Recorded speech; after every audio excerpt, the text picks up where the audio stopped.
You are listening to the Live Well with Arthritis podcast, helping you to live a healthier and happier life with your arthritis. Every episode contains science-backed support, expert advice, and a deep understanding of the reality of living with arthritis. I'm your host, Emily Johnson, also known as Arthritis Foodie. I'm a best-selling author and the founder of Live Well with Arthritis. Whether you've been living with arthritis for years, or you're navigating a new diagnosis, or perhaps you have symptoms and are looking for answers, this podcast is for you. For more support, you can join the waitlist for my course, Live Well with Arthritis, on www.livewellwitharthritis.com/waitlist. That's www.livewellwitharthritis.com/waitlist. Places are limited, so the earlier you sign up, the better. Now, let's get into the episode. I'm so delighted to welcome Lauren Windas to the show. Try again. I'm so delighted to welcome Lauren Windas to the show. Lauren is a renowned registered nutritionist, naturopath, author, and co-founder of Ardere.com, a holistic well-being company with a private wellness clinic and natural self-care products.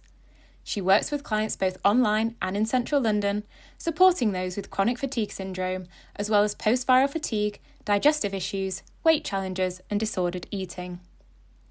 Lauren is a master practitioner in eating disorders and obesity, trained in neurolinguistic programming, and she is the author of the best-selling book, Chronic Fatigue Syndrome, Your Route to Recovery, where she shares her knowledge and personal journey to help others manage and overcome chronic illness. Welcome, Lauren, to the Live Well with Arthritis podcast. I'm so excited to have you here. I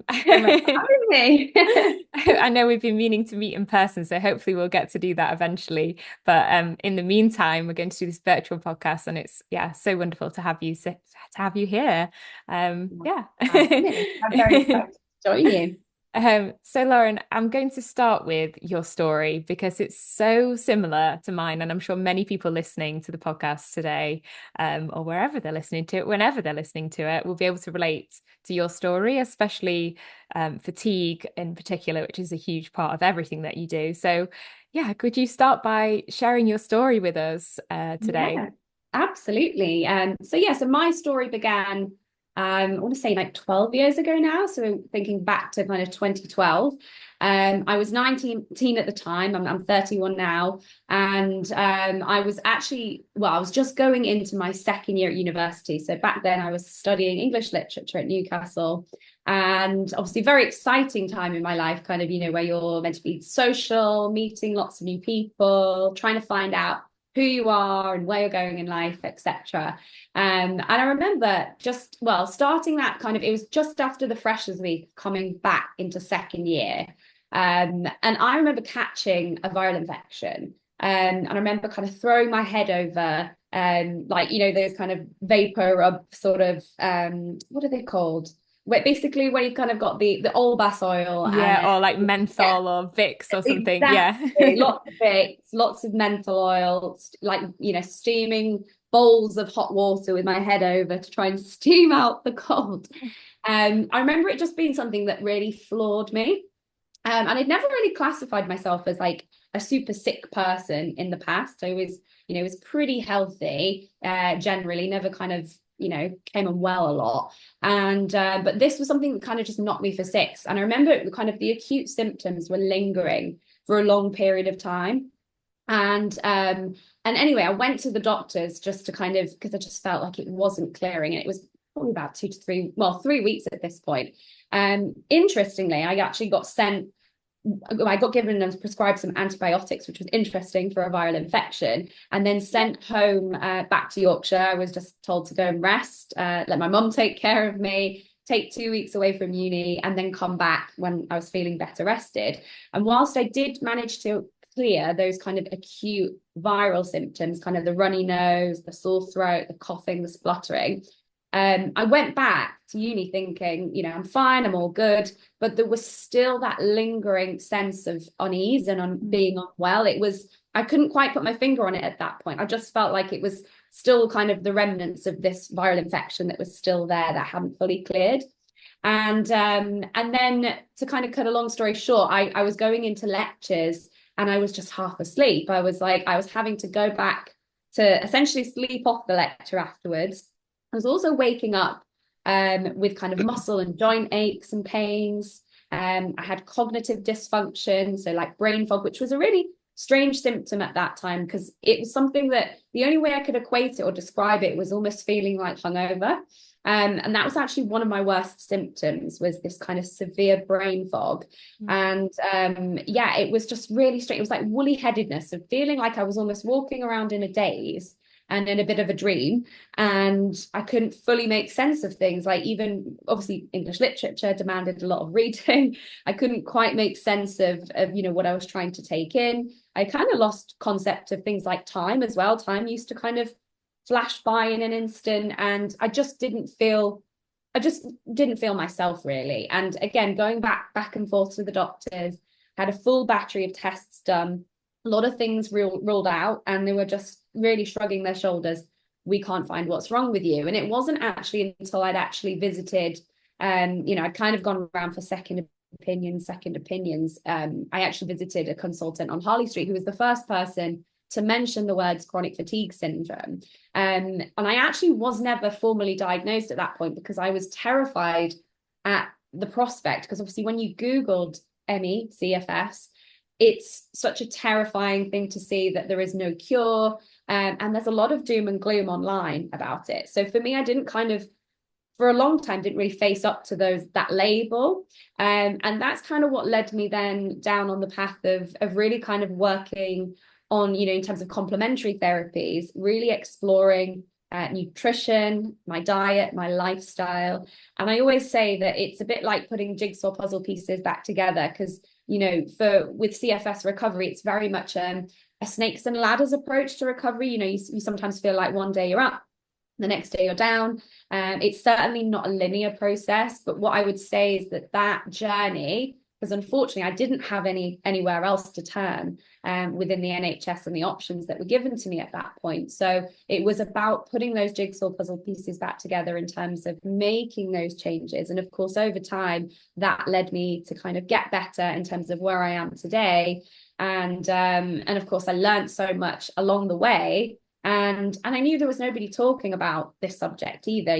This is way before COVID, obviously, and before long COVID came about. So like nobody knew about post-viral fatigue, and barely anybody understood the words ME. And chronic fatigue syndrome was always something that people said, is that just when you're tired all the time? But obviously there's so much more to it, and the symptoms are so much more widespread and more debilitating than that. So it sparked my passion to then obviously start to venture into this space, qualify as a nutritionist, and then obviously start my practice, my business of working with others, and of course my book as well. So yeah, that's a bit about my journey. Amazing. Absolutely incredible story that you've been able to take your experience and help others as well. It's just wonderful. I mean, your book's fantastic. It's honestly, but if anyone's listening with chronic fatigue, definitely get Lauren's book. Can I go back to when you first got those symptoms? So were they all at once, or can you pinpoint a moment in time where those symptoms were triggered, or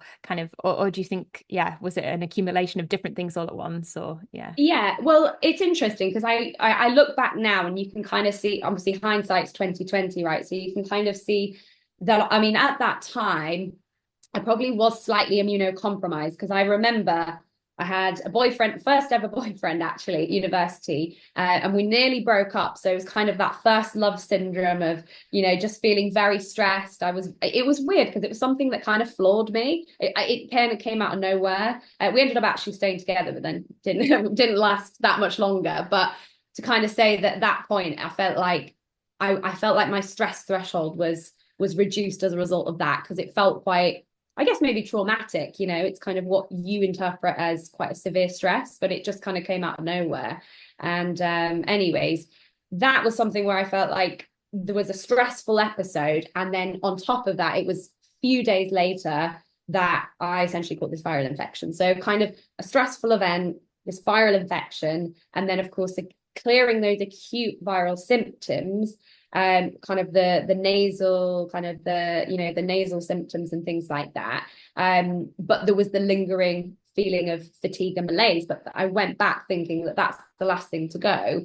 But of course, as I went back to Newcastle and back to uni, it was as though that was just the start of everything else, if that makes sense. So it kind of, yes, it came on all at once in the sense of I got the viral infection. It was a classic never been well since. But then those kind of ongoing symptoms became more pronounced, as I say, as those kind of acute symptoms cleared.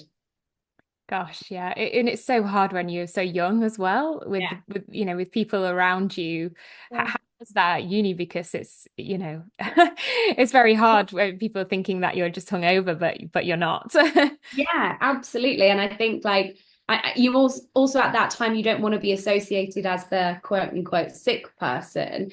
And obviously you're just meeting people and you're kind of going out there on your own. And I think as well at that point, you are feeling very overwhelmed and just confused. You don't know actually what is wrong with you. And so for me, obviously going back and forth to the doctors, I mean, I refer to this in my book as, not to kind of massively blame the medical system, but with this illness, there is a real grey area in terms of support. And I feel like there was a lot of medical gaslighting going on with me, because it was, oh, well, how's your mood? And I was actually handed a questionnaire on mental health. And of course, it's not to say there's anything wrong or, no stigma attached to if you were feeling depressed or if there was, any anxiety going on. But for me, it was like, no, my mood is not great because I've been so poorly for so long. But that's not the origin of why I am feeling the way I am. And I knew that. And I knew there was like a never been well since situation. But then it's just, and I actually remember one of the doctors, the GPs, just shrugged her shoulders and was like, yeah, well, we don't know what else to do. And so it's like, okay, live like this or take this into your own hands. And of course, that's the approach that I took, and of course I know that you as well took with your situation. But yeah, it's definitely a journey. Yeah, it really, really is. And the medical gaslighting is really relatable. And actually the same thing happened to me about my mood. And someone sort of went down those lines for me as well, and my mental health. And, my mental health has been up and down over the years with my arthritis and, various things happening in life. It's, it's never always easy, is it? But I do think at that point, I genuinely was just really down because I was just so frustrated with my health and also, inflammation in the brain, that's also a thing. So Absolutely. I can definitely relate to that. But fatigue is actually really common in people living with arthritis. So, it's not only a symptom, but it's also something that, an effect of living with arthritis. And I was researching, and over 80% of people who have arthritis also have fatigue. And most people with rheumatoid arthritis experience fatigue on most days. And but what I would love to ask you is sort of what exactly is chronic fatigue syndrome, and is it the same as ME? Yeah. So first of all, we kind of to define ME/CFS, kind of put them together. I refer to it as it's a complex chronic illness that profoundly obviously affects the lives of those that experience it. And in terms of the multiple body systems that it affects, because it does impact different body systems, it impacts the nervous system, the neuroendocrine system, the immune system, and the digestive system. And essentially, the evidence that we have today is to essentially say that there is this kind of dysregulation between those systems.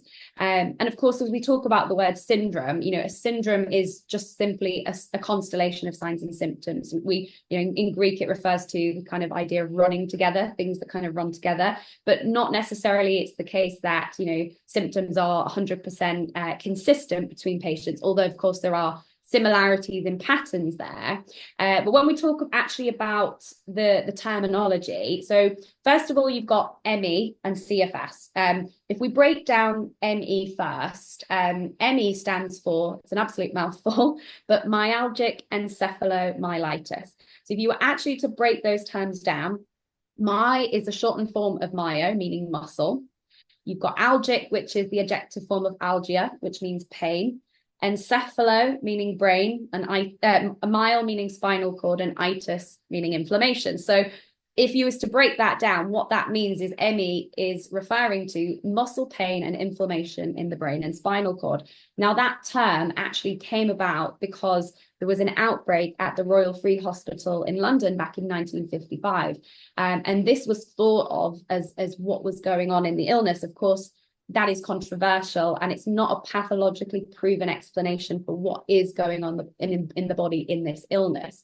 However, we're still left with this confusing term. And then on top of that, you've got chronic fatigue syndrome, which, the medical literature kind of puts the two synonymously together. So if you read any studies, they're always positioned as ME/CFS. So the terms are used synonymously. Now, there are some experts out there that would position them as slightly nuanced, slightly separate to one another, but still within the kind of same umbrella category.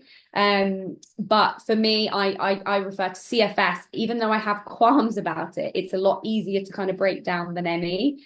And CFS meaning chronic fatigue syndrome. Again, my qualm about that, and a lot of patients have a qualm about it, is that it trivializes the debilitating nature of the illness. It's almost like saying somebody with Alzheimer's has chronic forgetfulness syndrome. It's just like, actually, this illness is a lot more severe than just those words make out. But it's kind of one of the most commonly associated for now. So that's all we kind of have to go off. And then other terms that were previously used was things like yuppie flu, back in the day when the illness was associated with kind of urban professionals that were in the city that were maybe catching infections and becoming unwell with CFS after that. And then obviously we've got long COVID, which has now kind of entered into the mix as a result of the SARS-CoV-2 virus. So so you've got all these different names essentially, but ultimately, if we think about it as, this dysregulation, and the way that I always talk to my clients about it is that it follows this kind of three-pronged structure. So when I say the three-pronged structure, it's like 3 Ps. The first is like the genetic predisposition. So we do know now, there is research starting to validate this, that there is a genetic predisposition to why some people are more predisposed to becoming unwell with ME/CFS. I'll just refer to it as CFS for today. And then also we have the precipitating trigger. Now, large majority of clients that come to see me, I mean, for a large majority, say 90% of the cases that come to see me, it is always often an infection that triggers their illness, much like mine. But it's not necessarily always the case. So there are studies, actually there was a study and it said 72% of patients reported an infectious illness before becoming unwell. So things like, obviously, whether it's SARS-CoV-2, Epstein-Barr virus is a big one, Coxsackie virus or cytomegalovirus. And then 28% of patients had no apparent infectious trigger, but instead reported a traumatic event preceding their illness. So for them, it perhaps could have been a car accident, a fall, or even a surgery. I've also had clients, become unwell following breast implant surgery. Had a client recently, he'd had like a metal plate put in his wrist, and it was a classic never been well since for him, and previously had no health issues, and then ongoing fatigue thereafter.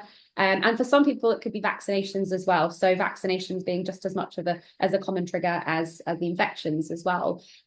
So again, going back to kind of how I explain it. So that's the kind of second P, which is the precipitating trigger, almost like a straw that broke the camel's back scenario. You never felt well since this event. And also there might not necessarily be an attributable event. Some people that I see don't necessarily have that, but maybe they've had glandular fever when they were younger.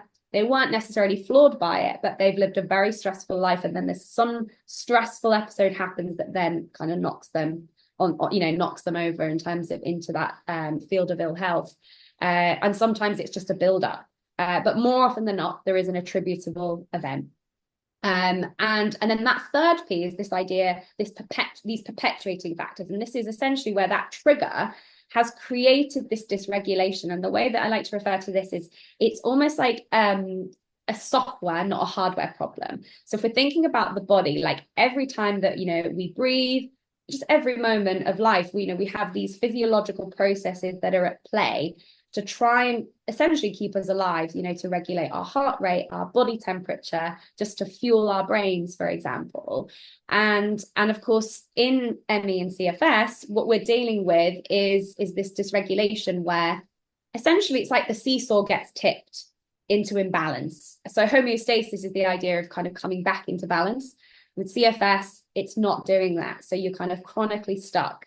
And the areas that have been studied to be imbalanced, obviously, is the nervous system, kind of chronically activated in this sympathetic arousal, sympathetic nervous system overdrive. So kind of geared towards fight or flight. And that's where a lot of my clients tend to see a low stress threshold when they become ill.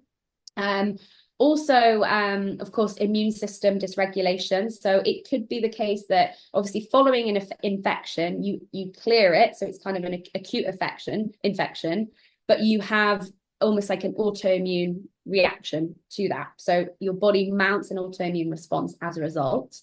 Or it could be that you have a chronic infection, which is like a latent infection where you've essentially caught that virus, but it's somehow laid dormant within your cells. And then it's starting to have a relapsing remitting effect where you're essentially getting that. It's almost like that virus is starting to have a party every now and again.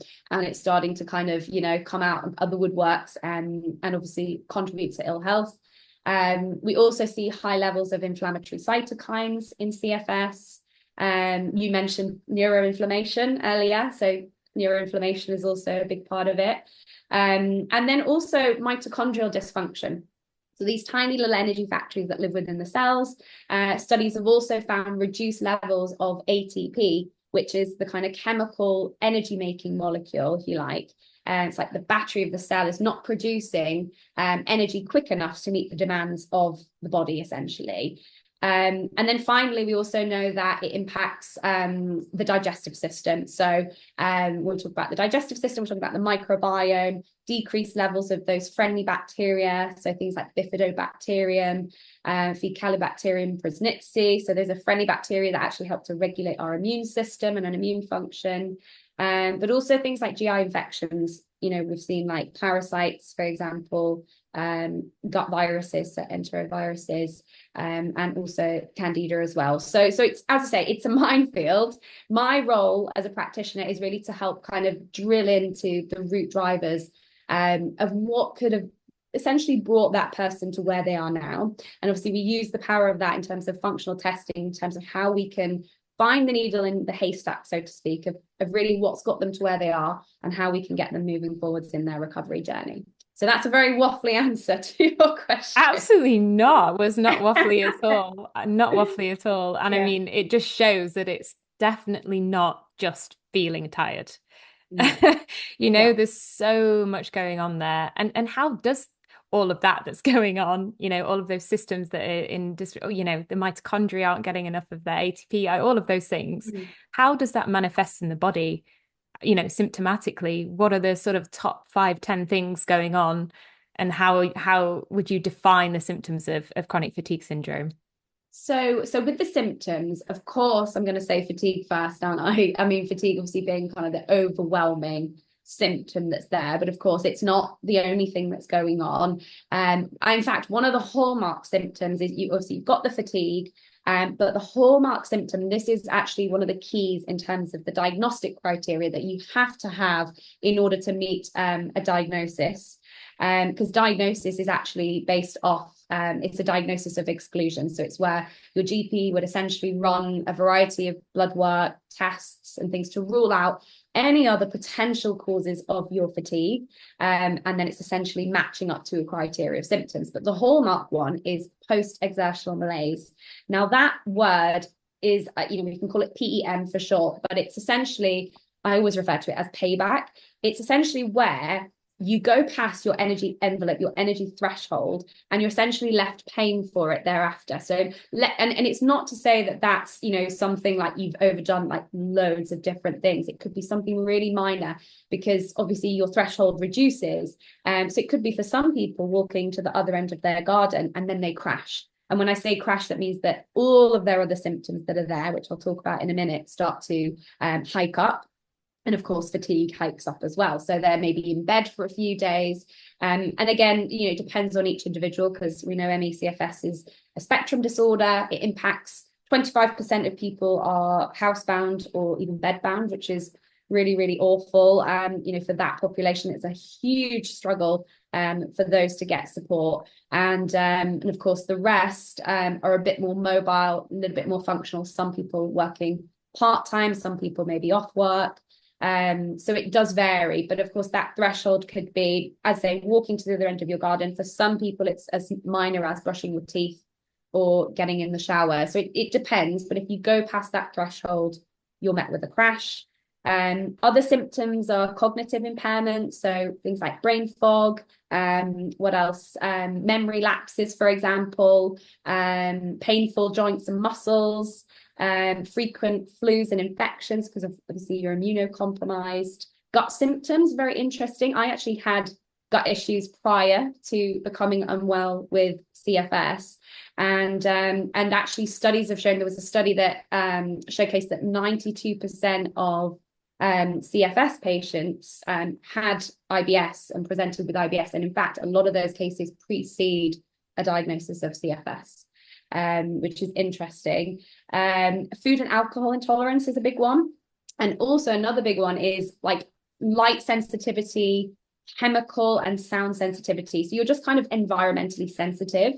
Heart palpitations, vertigo and dizziness, and orthostatic intolerance, which is where you feel worse upon standing. And that links a little bit to postural orthostatic tachycardia syndrome, or POTS, which actually is something that kind of runs alongside CFS in a lot of cases. But it's not necessarily the same thing, but that can be a symptom. But you don't have to have all of those symptoms to have CFS. And of course, there's a smaller criteria of some that sit within that you have to fulfill, and you have to fulfill that for 3 months. And of course, ruled out all other potential causes of your fatigue in order to meet that criteria and that diagnosis of CFS. Goodness me. So it's a lot to deal with for anyone, isn't it? It really, really is. But, you know, thinking of all those symptoms and how you were versus how you are now, you know, how have you been able to overcome and manage your chronic fatigue syndrome? Do you still get flare-ups, or are you able to kind of live quite well and quite normally now? You know, what are the things that, for anyone listening to this who is struggling with their fatigue, you know, alongside their arthritis, what kind of things did you do to help support yourself and get back to feeling a lot better? Yeah, so for me, I do consider myself, you know, to be recovered and on the other side of recovery. And for me, I look at life much more now, you know, through the lens of kind of general planning and general doing, rather than always worrying about symptoms kind of rearing their ugly heads, or, you know, thinking or preempting that I'm going to crash. And of course, it's not always been easy. The past, obviously, you've had those moments, but I don't have to pace, you know, my activity levels as such, only in the sense of kind of, I guess, a normal, healthy person who would maybe burn out if, you know, they could bite off more than they would, you know, bite off more than they could chew, for example. But I don't consider myself in the crux of, I guess, where I was. And for me, it was all about building the evidence of recovery. So kind of focusing on, you know, things that I have done, and building that up without, and going for longer periods without a crash. So for example, being able to run the London Marathon so many years ago, and then obviously writing my book and running my clinic. So those are the things that I like to kind of champion. And even with clients, it's like focus on, you know, how far you've come and what you've achieved versus always preempting those kind of symptoms of a crash.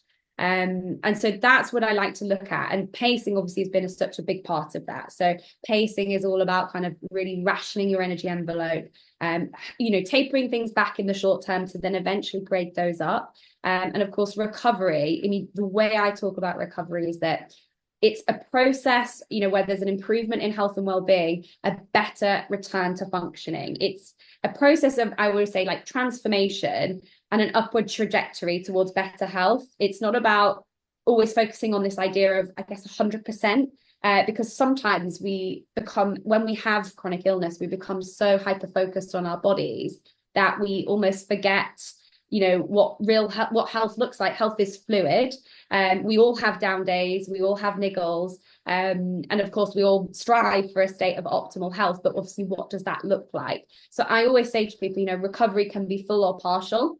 perhaps in the short term, it might be a partial recovery as you're kind of moving forwards. And I would say, you know, partial recovery is never static, because it means you're always still going on that trajectory. You've always got the possibility of moving forwards. You're never in that place forever. Kind of gives you that psychological wiggle room to say, I'm always going forwards, you know, and I'm always learning something new. And then a full recovery is kind of a full return to functioning. And say it's around like a 90 to 100% reduction in symptoms, with a kind of 90 to 100% in, you know, improvement in functionality, in ability to kind of engage in your day-to-day activity. So maybe getting back to work, for example. And, you know, of course, with one of the key features being post-exertional malaise, a marker of, you know, if somebody is experiencing partial versus full recovery is to essentially go for periods and durations without crashes and not experiencing a crash. And that would be a marker of a full recovery, is to really understand it from that space. But I'd say massively working on an understanding of that 100% and that perfectionist attitude towards recovery, which is quite common. And as well, making friends with the idea of fatigue rearing its ugly head again, because of course, that's something I've had to kind of make friends with, because fatigue is a symptom that, you know, maybe if we're burnt out a little bit, we've overdone it, even if you catch a cold, if you go through something like a bereavement, for example, you know, fatigue's going to come back, but it doesn't always have to be the CFS fatigue. And sometimes it's reframing that. And of course, as you move forward in that recovery journey, you start to gain the context around that, and feel more confident with it. Brilliant. Thank you, Lauren. Yeah, I think it's so true that when you start to look into things for your health, you can go down so many different rabbit holes and get really obsessed with looking into so many different things, which sometimes, you know, it can be a good thing because you're giving yourself that drive to take care of your health. But similarly, at the same time, you know, it's not always helpful because, like you said, even normal people, I put in inverted commas because we are normal, but, you know, somebody that doesn't have chronic fatigue syndrome still will have their ups and down days, and you know that's a big thing. But yeah, so what kind of methods do you talk about in your book in terms of things that help people to manage their chronic fatigue, get back to being themselves and overcome it, you know, whether it be you know, your delicious recipes or you also have got your is it your 5R plan? Oh yes. Yeah.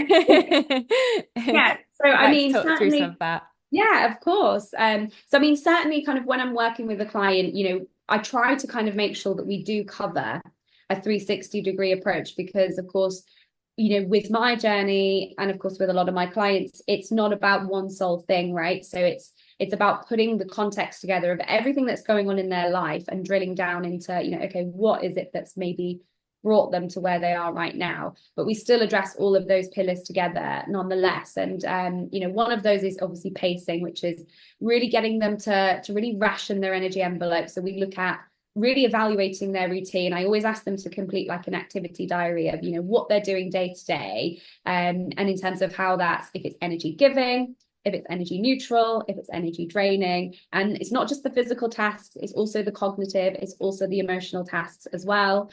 And really evaluating how we can get scheduled rest buffers into their routine, making sure that we're looking at how we can reframe tasks that perhaps are becoming big energy drainers, or, you know, chopping and changing things around, chunking tasks down into shortened breaks across the day versus all at once.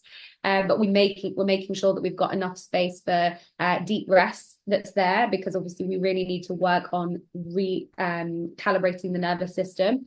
And of course, another key area of which I work in is working on kind of the functional testing side. So I'll do tests like, for example, stool testing, where we can look at the intricate communities of the bacteria that live within our gut, and the patterns of what we're seeing in terms of if there's any level of dysbiosis going on, and if there are any kind of infections or anything that could be driving inflammation. Essentially, of course, when we're looking at the gut, we know that the gut is, you know, home to 70% of our immune system.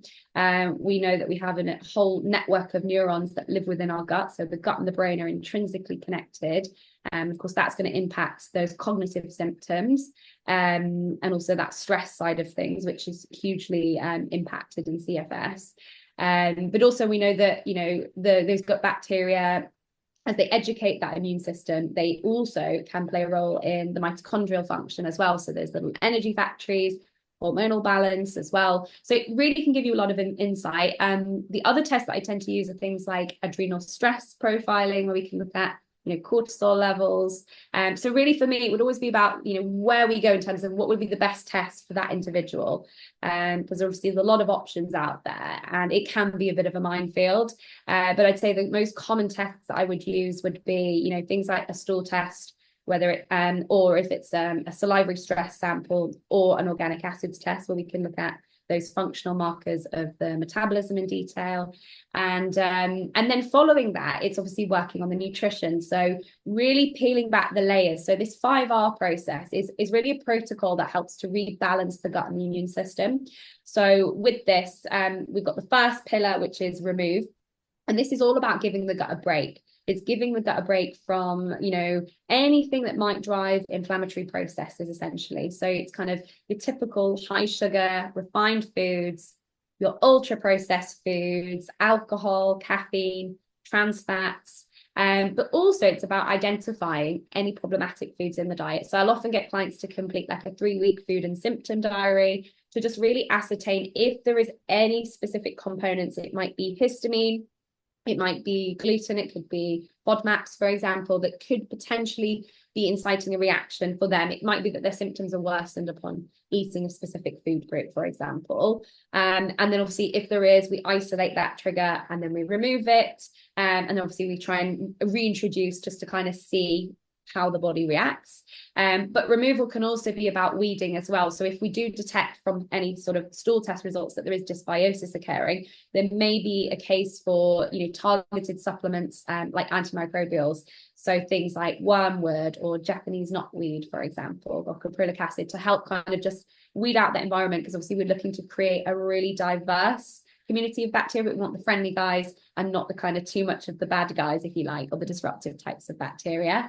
The replace is all about putting in the good stuff. So really focusing on high antioxidant foods, omega-3 fatty acids, anti-inflammatory components like ginger and turmeric, but also working on the gut terrain as well. So how can we support stomach acid with, looking at bitter foods, apple cider vinegar, maybe a supplement that can help raise that if levels are low. If levels are maybe quite high, we look at things like marshmallow roots to help reduce that. And so it's really about kind of getting the body to assimilate better, to digest and absorb better, but putting in the good stuff as well. So making sure we're chewing food, breaking it down effectively, and focusing on this idea of balanced plates, that we're getting enough macronutrients in there onto our plate. And so plenty of fiber, plenty of protein.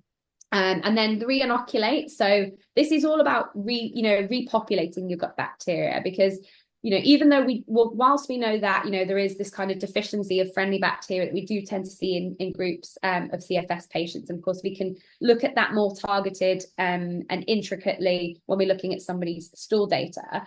But of course, with probiotics in general, I mean, the research is still in its infancy. So we don't know enough to kind of say, exactly what result we're going to get with kind of putting them in. But what we do know is that to help support that bacteria and that microbiome community, especially in a case where somebody does have like lower levels, for example, and we've seen that on a stool test, this can be really useful. And I have had some really transformational results of going in with some very high quality probiotics. Of course, not all probiotics are equal, so it's always going in with the best, as much evidence-based as we can with that.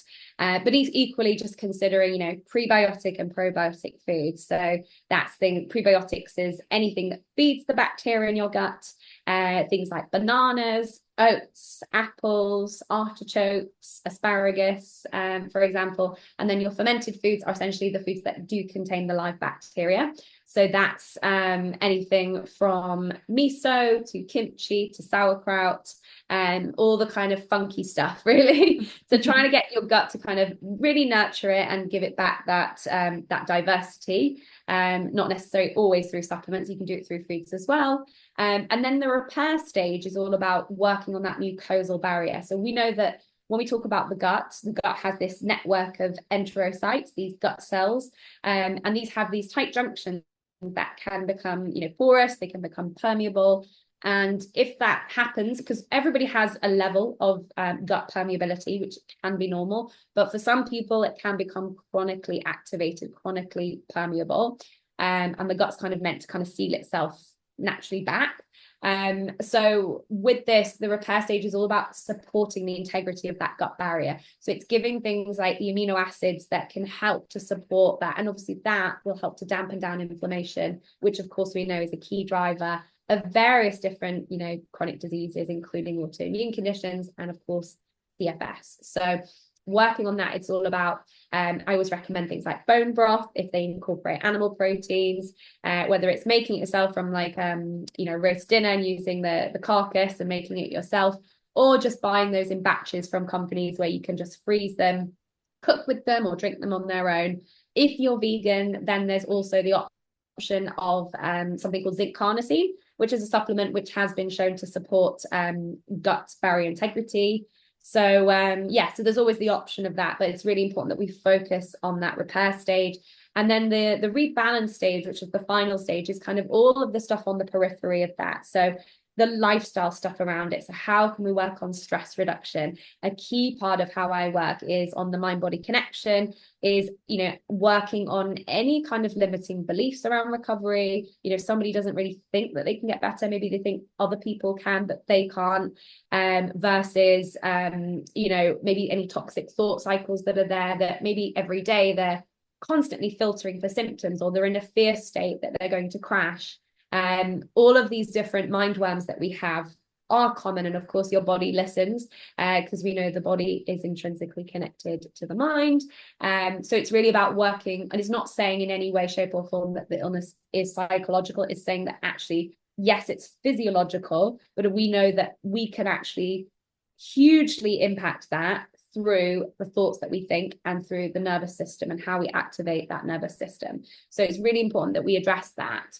And then around that, it's things like pacing, how we can support circadian rhythm, and sleep and detoxification, so liver health. So it's kind of, as I say, it's a well-rounded approach, and for each individual, of course, we're all different. So some people might demand more support in one area than another. And so, as I say, it's about personalization, and that's really kind of the areas I like to drill into. Amazing. And there are things that you can do, that's the message, isn't there? There's so much you can do to help yourself. With that in mind, is there a successful case study that, a client that's come to you, if you could describe kind of their symptoms, what kind of stage they were at with their chronic fatigue syndrome when they came to you, and sort of using your, wonderful knowledge and support, how they were able to get better and back to health? Yeah, absolutely. So I'll call her Polly because I won't say her real name. But I actually did catch up with her yesterday. So she's call her Polly. So she's was 27 years old when she came to see me, and she worked in education. But actually she'd had a bout of glandular fever. This was in early 2023. And as a result of that, she was just never the same since. So she had all kinds of symptoms, of course, the extreme fatigue. She had gut issues, so she was diagnosed with IBS, and she had hay fever symptoms, so kind of, a lot of allergy symptoms, a rash, for example, so a couple of skin complaints, but mainly the key symptoms for her was the ongoing fatigue and the post-exertional malaise, and also the cognitive dysfunction as well, so the brain fog. And of course, that was really impacting her ability to teach. So she actually had to take some time off work, just to kind of really support her recovery, because initially what she was doing was pushing through. And a lot of my clients tend to be kind of A-type personalities, where they kind of push past, but then it gets to a point where they just floor themselves. So for us, it was, really about, again, really investigating what was going on. I did with her an organic acids panel and an adrenal stress sample. So the organic acids panel, we actually detected some mitochondrial dysfunction. There was an increased need for B vitamins, and B vitamins are key cofactors for supporting mitochondria. But it also told me as well, because when we looked at her cortisol test results, she was chronically stressed. In fact, her cortisol was so dysregulated, it was something that was flying sky high at night before she was going to bed. And of course, it's meant to be at its lowest at night. And that explained a lot of her insomnia symptoms that she was experiencing. But of course, when you're chronically stressed, you deplete your B vitamin stores as well. So we could see levels of, these kind of elevated needs for certain nutrients that help the mitochondria. The test also revealed insights on her cells and the oxidative stress that she was experiencing. So we can actually test for essentially free radical damage on the cellular membrane. And this is a marker called lipid peroxides. They're a class of free radicals that essentially damage that fatty coating on our cells. And she had really, really high levels of that. So essentially, we went in with something called phosphatidylcholine, which is essentially a fat to help coat and protect those cells. We went in with some high antioxidants, things like NAC, which is a precursor to glutathione, which is the body's master antioxidant. Obviously, went in with some B vitamins. We supported her gut in terms of kind of the 5R protocol. And of course, we worked on her stress. And obviously with that, we looked at pacing, et cetera, et cetera. So it was about cleaning up the diet, working on things like blood sugar balance, making sure she was incorporating protein and lots of fiber into her diet, but also working on her meal spacing, because she was somebody that would graze constantly throughout the day, but she was eating the refined sugar snacks as well. So she was kind of just, that was really driving this kind of boom and bust effect for her. So it's not something that we addressed overnight. And of course, all of these things, I guess I'm throwing at you now, but these were done in kind of tailored steps, because of course, telling somebody to do all these things at once is not achievable, especially when you're dealing with fatigue. But of course, over the months that we did work together, what we were able to do is get those crashes to a minimum, where she was crashing like every week. And I caught up with her yesterday. We'd not spoken, I think it was like 2.5 months since we last spoke. But she when I last spoke to her, she was on a phased return to work. So she's back at the university where she works. And now she's doing lectures. She's had, I'd say, a 4-month period now since the last crash, which is fantastic. So I think the fact that she's finding that evidence for herself, and she's in such a positive place. And really as well, once you've done all this, I think what the amazing thing about this journey is that it teaches you all these different aspects of nurturing yourself long term for longevity, and just as a preventative health measure for any other chronic complaints or anything else that you could be going through in future life. So she's in a really good place. So that's kind of a little bit about how we work together, but it was very much that 360-degree approach of drilling into the drivers, but at the same time working on all the periphery things around that. Thank you so much for sharing that, and how great for you to get that feedback 2.5 months later. It's lovely. Yeah, it is so rewarding when you get to that place, and like they all, as they say, it can be difficult sometimes along the journey when it can feel a little bit sticky in the early stages of, it feels sometimes for the clients, it feels like 1 step forwards, 2 steps back. But I always say, inspire yourself forwards, measure yourself backwards. That's just one of my key quotes, is like, you've got to keep going forwards, but just measure your progress backwards. Don't compare yourself, and keep going with it. But yeah, when you get those wins, it is such a fulfilling moment. So absolutely. And it just shows you have to give these things time. And it's something I talk about so much. We'll give medications 12 weeks, 3 months, 6 months, 12 months to work. Exactly. We have to give changes like this time, because and have that faith that they are going to help. So thank you so much. Time is a healer massively. Like, it's such a big thing, and it's not to be discounted. And I think we have to, when we're dealing with chronic illness, and it sounds like such a difficult thing, because I think it's sometimes the last thing you want to hear, but we do have to make firm friends with patients, because you've almost kind of got no choice at that point. Because if your body's not playing ball, it's thinking about, okay, what else in my life is maybe an obstacle around this? Are we putting too much pressure on ourselves? Because people do sometimes put a lot of pressure on their recovery, and understandably, but it's really about that kind of the periphery stuff on the nervous system, which I find is one of the kind of key jigsaws of how we kind of make shifts in that recovery process. Staying patient and keeping going. Absolutely. So we're going to round off the podcast now, of course, with the final sort of takeaway. What's that one thing that you'd love for people listening to this podcast today to take away with them? Yeah, I think it's kind of what we were saying earlier is like, I just, that was my aim with the book, was really kind of that it's to try and instill hope and optimism that amidst the struggle, there's always hope of a better day. There's always hope and possibility of recovery. And also there's always lessons learned in what you go through. I think there's a value.